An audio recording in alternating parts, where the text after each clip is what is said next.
Hadirin hadirat yang dirahmati Allah Subhanahu wa taala.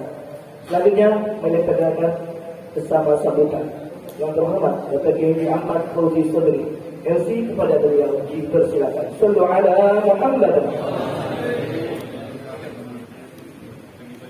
Assalamualaikum warahmatullahi wabarakatuh. Alhamdulillah wassalatu wassalamu ala Rasulillah sahibi rahmatillah wa ala alihi wa sahbihi wa man wala. Alhamdulillah para kiai, para ulama, para asatidz, para sepuh tokoh masyarakat dan khusus guru kita di Haji Abdul Karim, di Haji Masani, di Haji Abdullah Ahmad dan Syarif Abdullah, di Haji Zainul Manaf dan juga tokoh masyarakat kita Pak Haji yang itu RW 02 Pak Haji Razim, Pak Haji Rafawi, Pak Haji Mamandur dan para hadirin lainnya, para asatidz, Ustaz dan Syutir dan para hadirin sekalian yang hadir di Masjid Nurul Huda, mudah-mudahan kita semua dan rahmat dengan Allah. Saudara-saudara, alhamdulillah saat ini sudah hampir sebulan ini setiap hari siang malam terjemah Maulid Nabi Muhammad. Ini adalah terutama di Jakarta. Insya Allah Jakarta penuh dengan rahmat. Jakarta penuh dengan kemuliaan.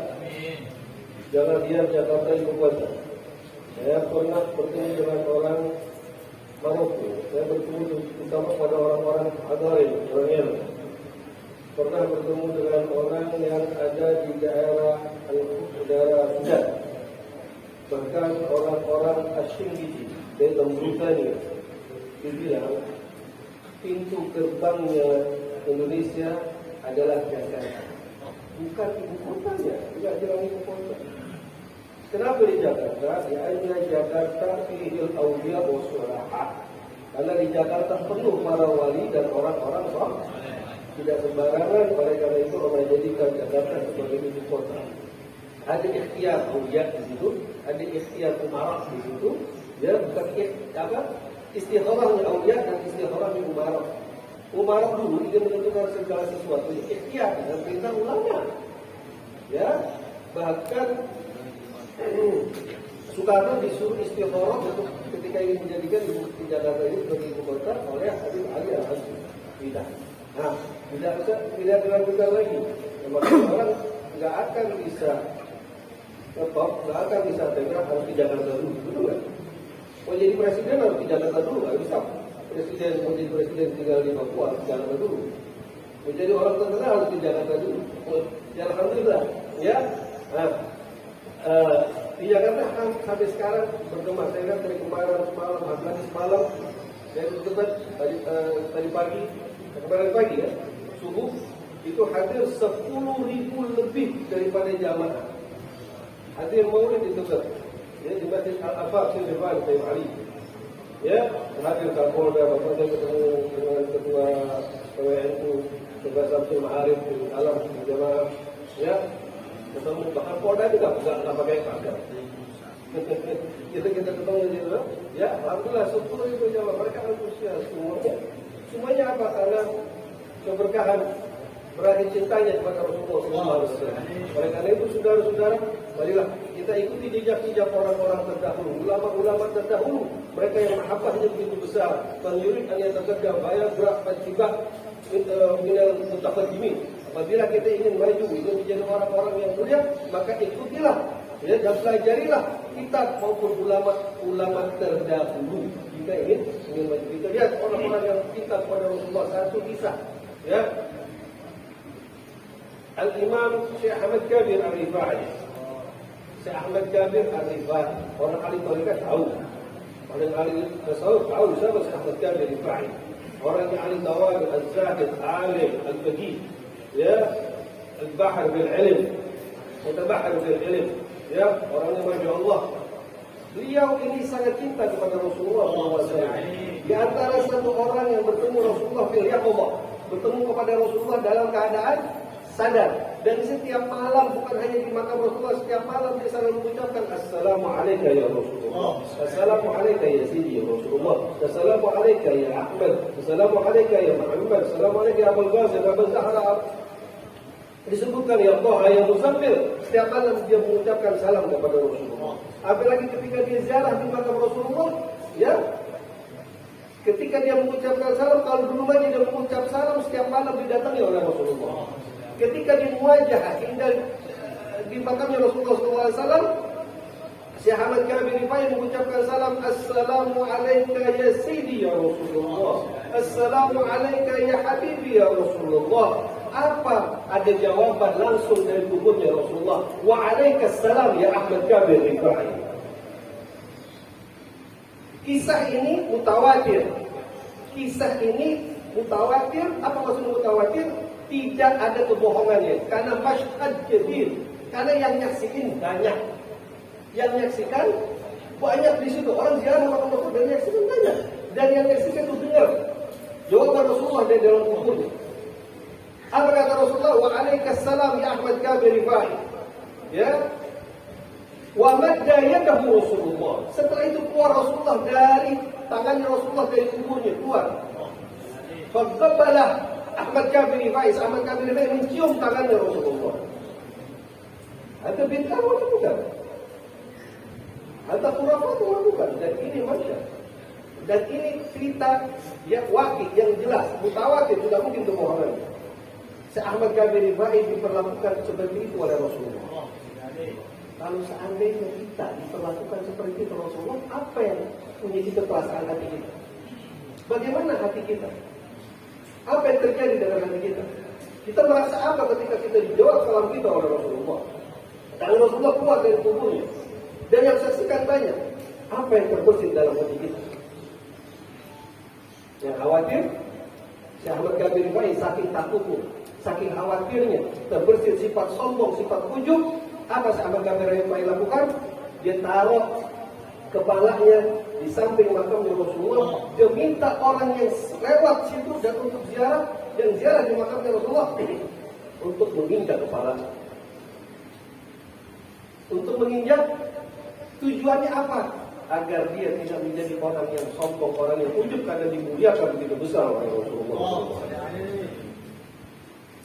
Karena itu saudara-saudara, sebelum ajal menjemput kita, tanamkan kecintaan kita yang besar kepada Rasulullah. Orang yang paling mulia yang ketika dia meninggal, ya, di akhir hayat, di akhirat nanti mendapatkan syafaat dari Rasulullah.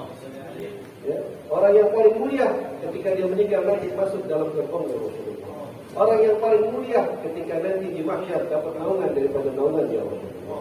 Orang yang paling mulia ketika dia meninggal disambut oleh Rasulullah. Orang yang paling mulia ketika dia meninggal, dia tidak akan merasakan indah ruh, rasa sakit ruh ketika dicabut karena memandang wajahnya Rasulullah SAW yang begitu agung, yang begitu mulia, yang begitu tampan, yang begitu wibawa. Ketika dia dicabut ruhnya, Rasulullah ada di sisi, sehingga tidak merasakan ruh ketika dicabut. Oleh karena itu saudara-saudara, ajak nur Nabi Muhammad, bawa nur Nabi Muhammad ke dalam rumah kita. Mudah-mudahan kita semua mulia ya Allah. Dalam lebih kurang yang berharap. Assalamualaikum warahmatullahi wabarakatuh. Hadirin hadirat yang saya hormati, selanjutnya saya kita doakan besar nama agama yang akan disampaikan oleh Dr. Kiai Abdul Karim kepada beliau. Tafadhal mashkura. Shallu ala Muhammad.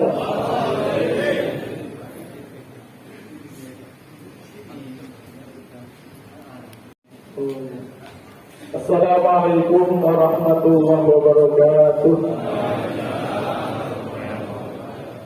Alhamdulillahilladzi rafa'al awliya ala jami'il mu'minin. Amma ba'du. Jangan jadi Pak Ustaz Abdullah tadi, detailnya jangan panjang-panjang. Yang saya muliakan Presiden Syukur gabungan YHC Ahmad Sodeki LC, Aminal Kiram YHC Syarif Hidayatullah Mudah-mudahan selalu diberikan kesehatan oleh Allah Subhanahu wa Ta'ala. Yang hadir pada kesempatan pagi hari ini Kiai Haji Mardani, tentunya Kiai Haji Rahmatullah, Kiai Haji Marisuddin, juga Kiai Haji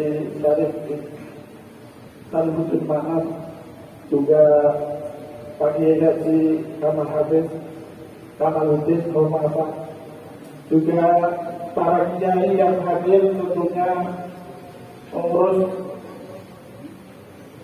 NU Ranting Sumber Jaya, Kiai Haji Abdullah Ahmad atau Sintalik tadi, semuanya sudah kenal. Pak RW tentunya yang setia selalu ada, Pak RW 2 RW saya ini, Pak Haji Ghazin, juga Pak Mulyanto selalu hadir, Pak siapa tadi RW yang baru, Pak Gunawan, Pak Karbani, Karbawi. Alhamdulillah semuanya para RW. Kalau RW 1 itu punya 30, misalkan RT itu berapa masjid ini mungkin nggak muat. Makanya kalau bilang Pak Kiai Abdullah, ini para pengurus masjid, para pengurus musola, ini baru pengurusnya. Kalau satu orang bawa anak buah Pak RT, Pak RW bawa anak buah Pak RT-nya, belum Pak RT-nya bawa anak buahnya Pak RT-nya. Insya Allah syukur ini Pak Kiai nggak akan muat.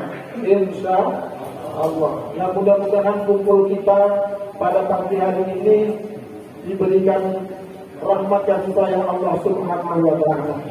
Tentunya yang awal pertama adalah kita haturkan puji dan syukur kehadirat Allah Subhanahu wa Ta'ala, yang alhamdulillah pada pagi yang indah ini kita sama-sama hadir telah mendengarkan guru-guru yang telah menyampaikan tausiahnya.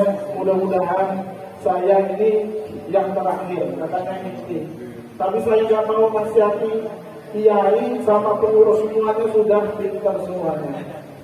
Tapi hanya menyampaikan, artinya memberikan pencerahan bahwasanya kata baginda Rasulullah Shallallahu Alaihi Wasallam, "Ad-dunya mal'unun, illa alimu aw muta'allimun." Dunia ini akan dilaknat oleh Allah jikalau sudah nggak ada ulama, nggak ada orang yang ngaji.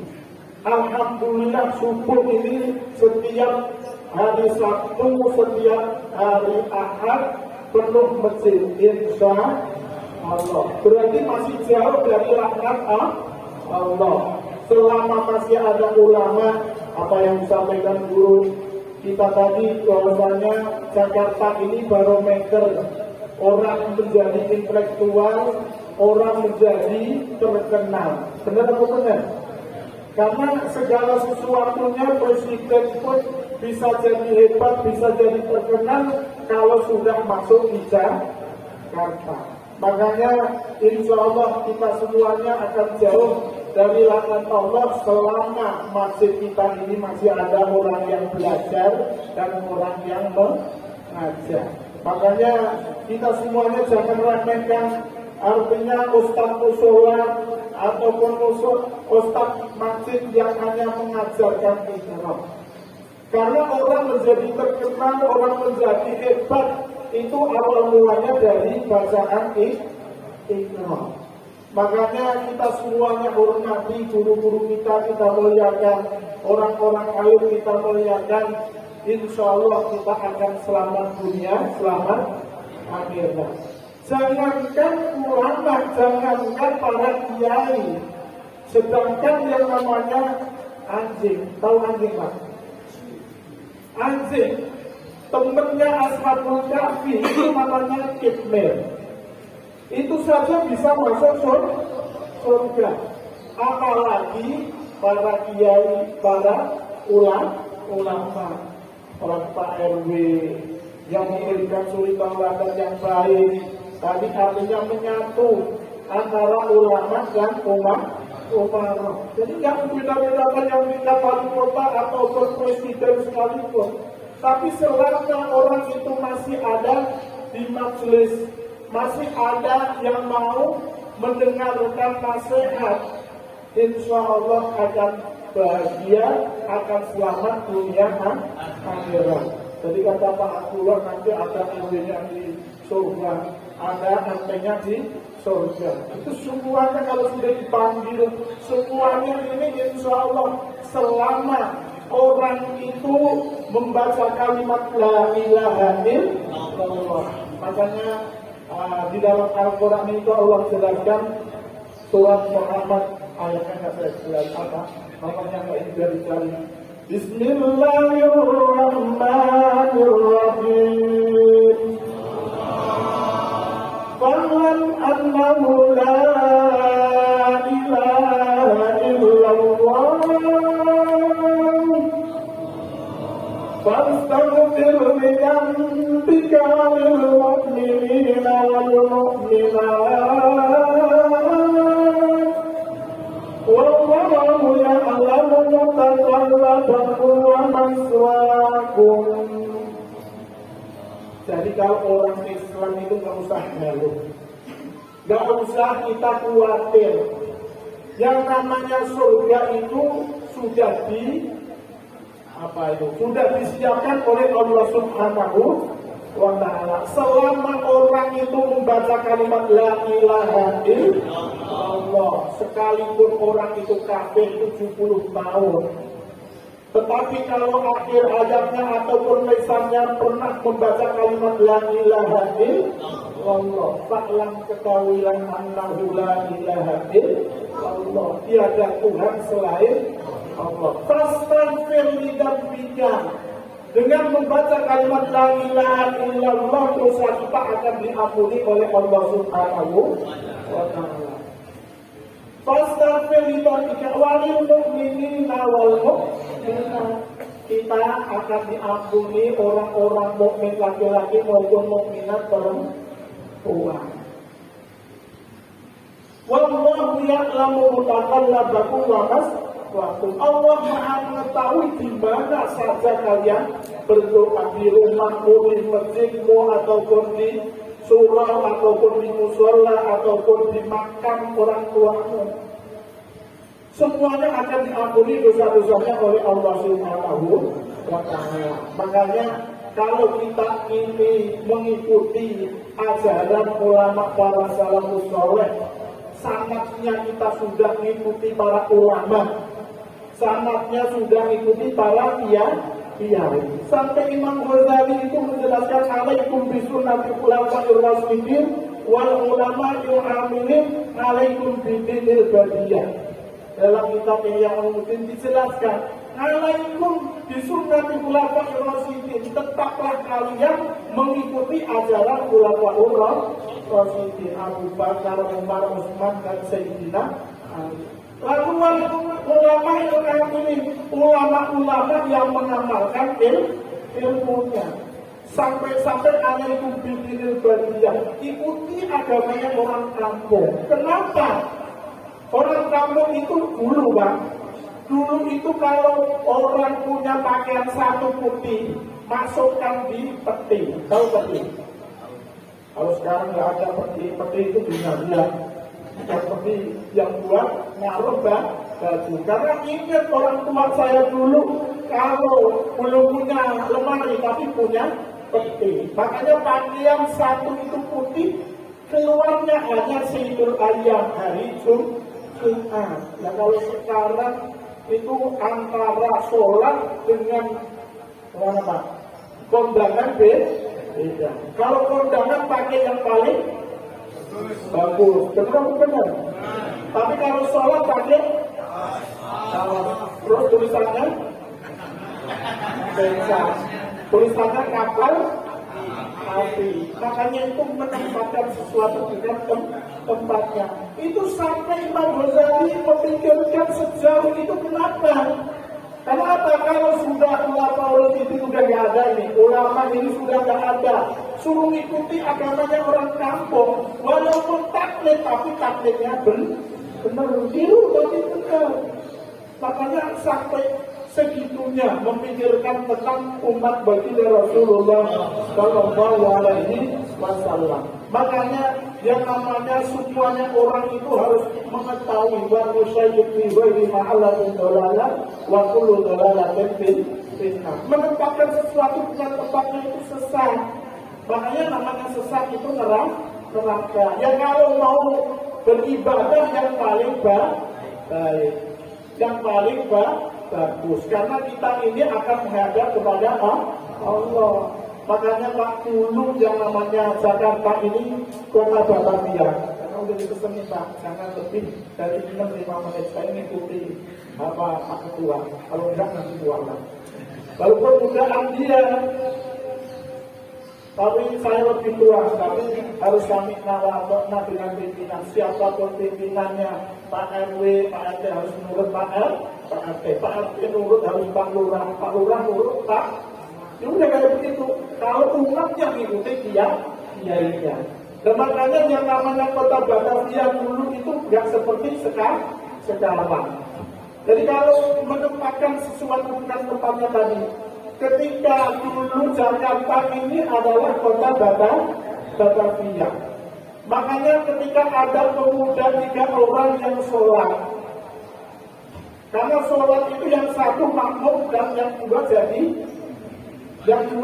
makmum, satu jadi kirain udah tidur. Makanya ketika 3-3-nya ini gak ngerti hukum fikih. Yang namanya sholat dulu kan belum ada lampu listrik. Nah, terus rumahnya itu ibaratnya tingkat. Lalu yang di bawah itu kalau tingkat permanen sih masih penting. Artinya tingkat tapi ibaratnya pakai gede tahu nggak? Dindingnya pakai ya bilik. Nah itu karena orang dulu itu adalah orang miskin. Kamu kita tahu kan?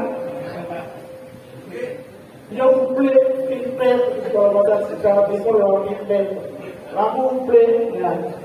Kalau ceplek itu pinter. Lalu aku bilik ketika antara imam dan makmum. Itu kan sama-sama orang yang gak memahami tentang ibadah sholat. Ketika imamnya ini ada lampunya itu mati karena ada angin. Lalu dari loteng jatuh kucing, jatuh di tikus. Coba kata imam itu karena kejatuhan tikus, ada di tikus. Kira-kira batal nggak? Batal. Mau apa? Istilahnya sholat kok mau apa? Yang satu ini.